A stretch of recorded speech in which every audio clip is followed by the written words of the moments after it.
फिलिस्तीन पर फैज़ की कुछ पंक्तियां हैं।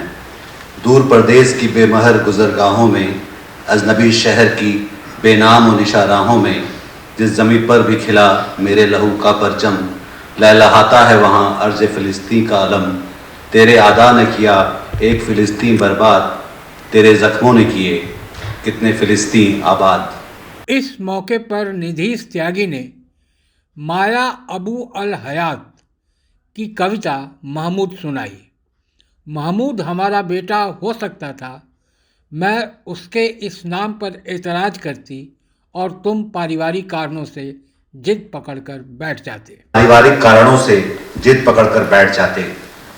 हम लेकर आते उसके लिए पालना नीली रजाई के साथ और टांगते उस पर गाने वाले जानवरों के खिलौने, जो लोरी गाकर सुला देते उसे।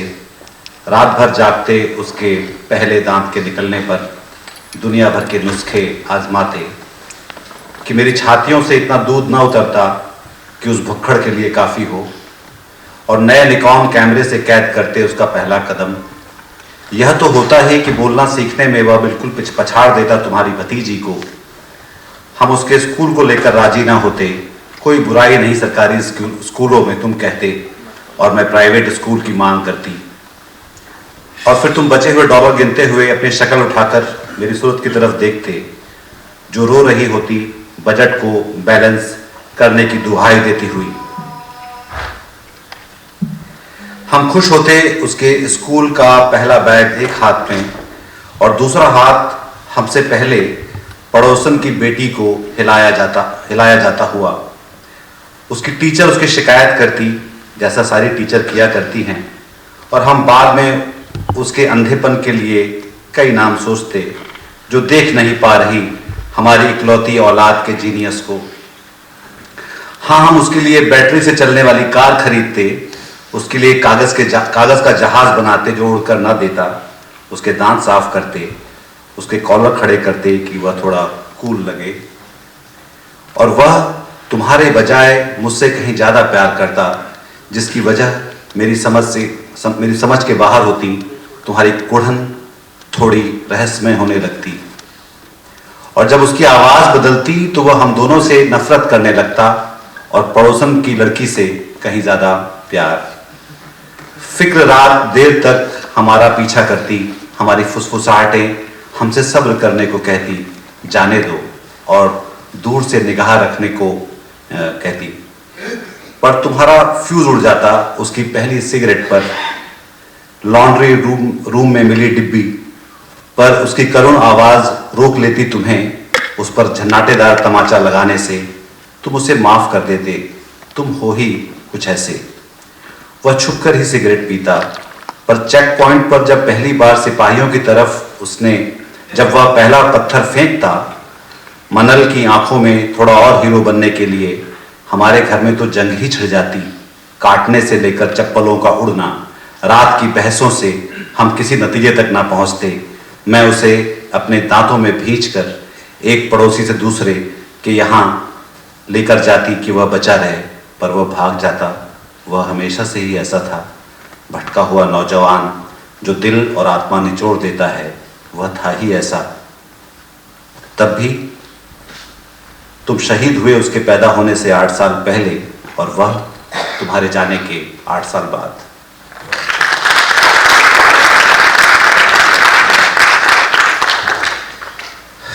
कंधे, नाओमी शियाब ने। बारिश में एक आदमी गली पार करता हुआ धीरे धीरे कदम रखता, 2 बार उत्तर की तरफ देखता, फिर दक्षिण को, क्योंकि उसका बेटा सो रहा है उसके कंधे पर। किसी कार का छपाका ना आ जाए उस पर, कोई कार उसकी छाया के बहुत करीब से न गुजर जाए। वह आदमी दुनिया का सबसे नाजुक सामान लिए जा रहा है, पर उस पर कोई चेतावनी नहीं। उसकी जैकेट पर कहीं नहीं लिखा, संभाल कर टूट भी सकता है। उसके कान पर भर रही है चलती हुई सांस। वह सुन रहा है बच्चे के सपने की धुन अपने भीतर में गहरे। हम इस दुनिया में नहीं रह पाएंगे अगर हम वह करने को राजी ना हो जो वह कर रहा है एक दूसरे के साथ। सड़कें और चौड़ी ही होंगी, बारिश कभी भी नहीं रुकने वाली।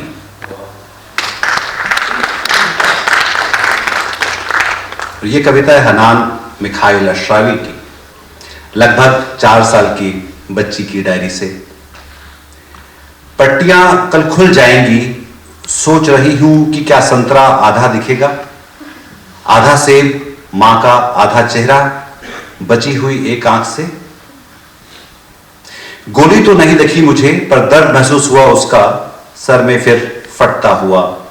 बड़ी सी बंदूक वाला फौजी, चेहरा याद रहा उसका, हड़बड़ाए हाथ, और उसकी आंखों के भाव कुछ समझ में नहीं आए मुझे।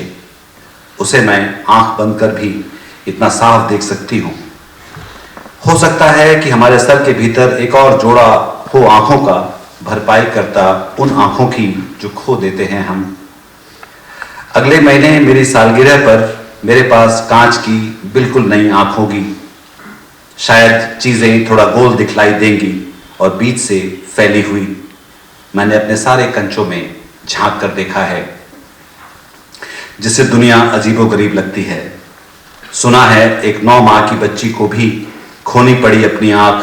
सोच रही हूं कि क्या मेरे वाले ही फौजी ने उस पर गोली दागी।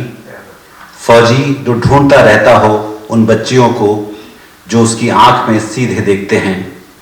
मैं तो बड़ी हूं, लगभग 4 साल की, ठीक ठाक जिंदगी देखी है मैंने, पर वह तो बिल्कुल बच्ची है।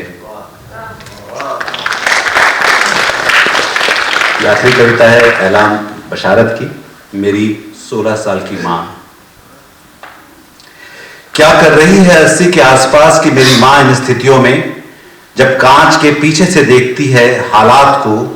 बारिश जब रुकती है, वह अपने प्लास्टिक की चप्पलें डाल बाहर निकलती हैं, अपना दुशाला कंधे पर डाले, कमर पर कसी हुई ड्रेस पहन 16 साल की लड़की की तरह पीछा करती बारिश, पत्तों, हवा भरी प्लास्टिक थैलियों का, कि हवा उखाड़ न दे उसकी 10 नीली उंगलियां जो फुहार में नाच रहीं खूबसूरती से। मेरे 90 के आसपास के पिता क्या कर रहे हैं इन स्थितियों में। वह घुसे हुए हैं कंबल में, सोचते हुए कि इन हालात में बिस्तर से बाहर निकलने का क्या फायदा, अगर मैं 20 साल का नौजवान नहीं हो सकता, अगर मैं कुएं से पानी निकाल नालियों के जरिए प्यासे पौधों तक नहीं पहुंचा सकता। मैं क्या कर सकता हूं इन हालात में। मैं एक शब्द कसता हूं अपने अकेलेपन की जमीन पर, मैं एक शब्द ठोंक कर गाड़ता हूं कि हवा कहीं उड़ा न दे मेरे सर के ऊपर से जिंदगी का वह तंबू। और मैं सोचता हूं अपनी 16 साल की मां के बारे में, जो अभी भी खेल रही है, और मैं बुलाती हूं उसे, लौट आओ घर बिटिया। और मैं सोचती हूं अपने 21 साल के पिता के बारे में, अपने जख्मों का ख्याल रखते ठिठके हुए हैं। मैं गले लगाती हूं उन्हें, टाँके लगाती हूं जिन जख्मों पर ज़रूरी है, वरना खून निकलेगा हथेलियों से।